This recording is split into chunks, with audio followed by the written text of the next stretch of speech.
What's up, MusicOTFuture? We are Sleeve Cannon from Austin, Texas, and today we're talking about our new album, Captive. And really, the whole band is here to describe the process of writing and recording this album. For me personally, it was good because I just followed Kyle on the drums, so it was bass and drums most of the time for the tracking.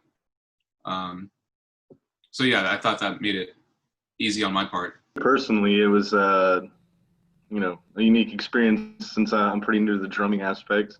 I got to actually try to hone my skills and try to figure out the whole process of the drumming. Tre was there. That was really fun. We got to learn how to do that together. And, I feel like that was a big hurdle for us as a band, is figuring out how to record our sound and how to get it tracked. And I feel like next time we're going to be ready to go even better. It was a very exciting challenge.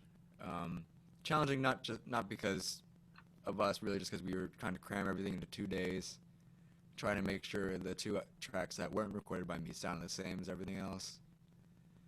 Trying to track and play guitar at the same time is kind of challenging, but I learned a lot.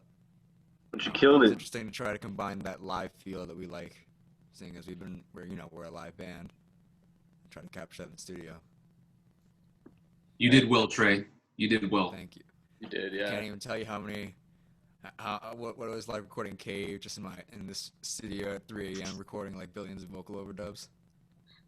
Well, Anton, wait, what about you? You recorded all your vocals in the last 2 hours. Yeah, that's true. For me it was basically it was basically I did strip down to get the raw essence. I had been in the recording studio listening to you guys play the tracks over and over and over and over for 45 hours or however long that was.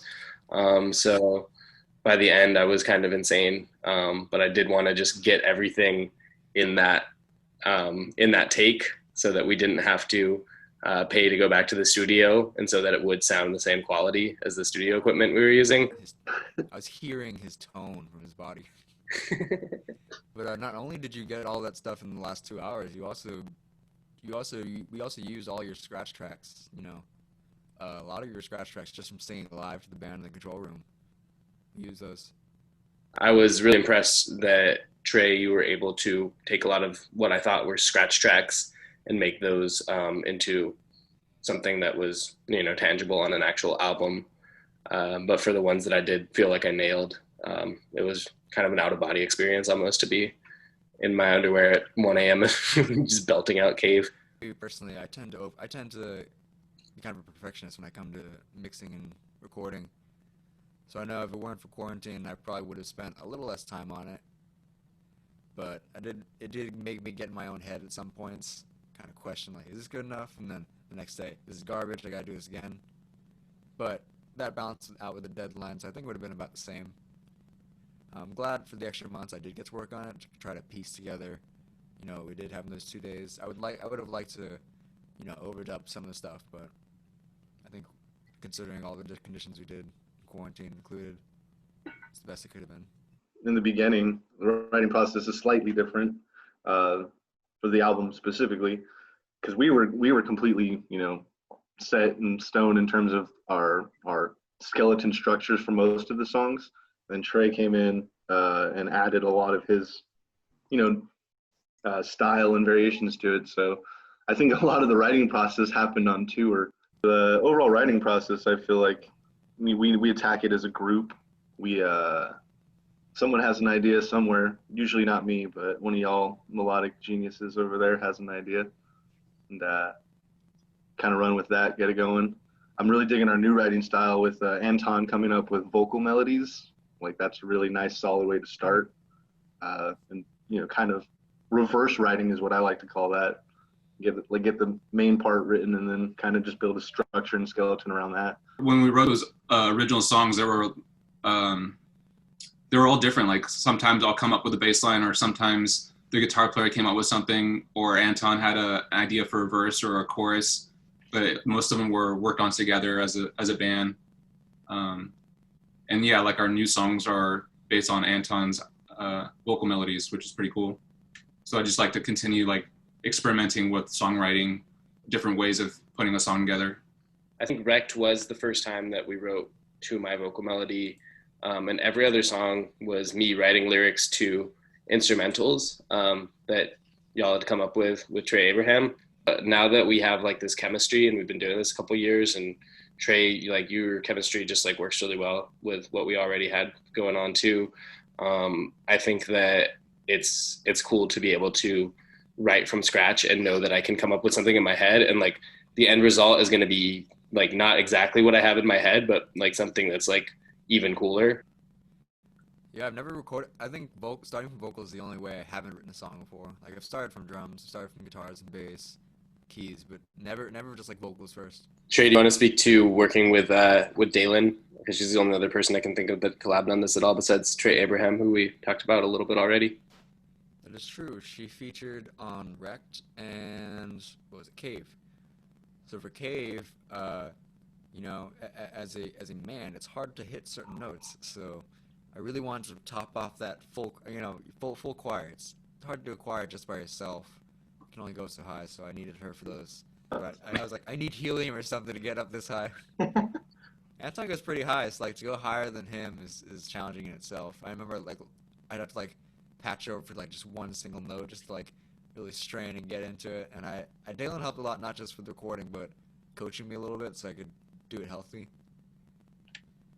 For Wrecked, I guess that breakdown. I know the problem was when you recorded your breakdown, it didn't have the same energy that you had it live. And I tried to record a show at Mohawk and try to use those vocals for it live, but it just didn't work out. I think we played a little faster. Just didn't work out very well. So what I thought I was going to do originally was just, you know, have Dalen sing over that to have like a little supplement, kind of round it out a little bit. But I think, what was it, Anton, you suggested just have the choir part, right? Yeah, I saw the potential of just like, I don't know, one of my favorite things about our writing process has just been how we use space and how we use sort of like the absence of things to highlight other things. And I kind of just felt like my bridge was not recorded the way I wanted it, and it was just kind of getting in the way. And then when I heard Dalen's operatic stuff, I was like, oh man, I think that on its own, like with just very little else, could be an even cooler indicator and like just like make this bridge really sound complete and really like go for that like death vibe that we're going for in this bridge. Oh, I didn't think about that. Yeah, when I was writing that little bridge part, I was thinking like operatic symphonic metal, and I guess that worked really well. I know she studied Italian opera for a little bit, and she comes from a musical theater background. That's like right up her alley.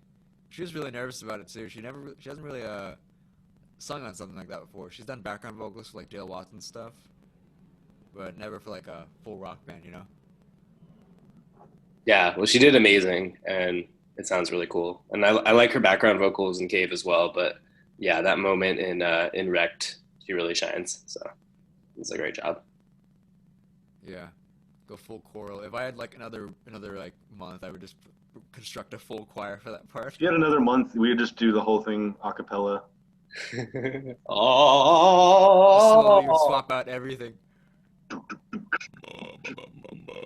I think the meaning of our album is to captivate and capture our audience and entice them and engage them in a creative environment that's like, captivating. I guess I can only speak musically. It just shows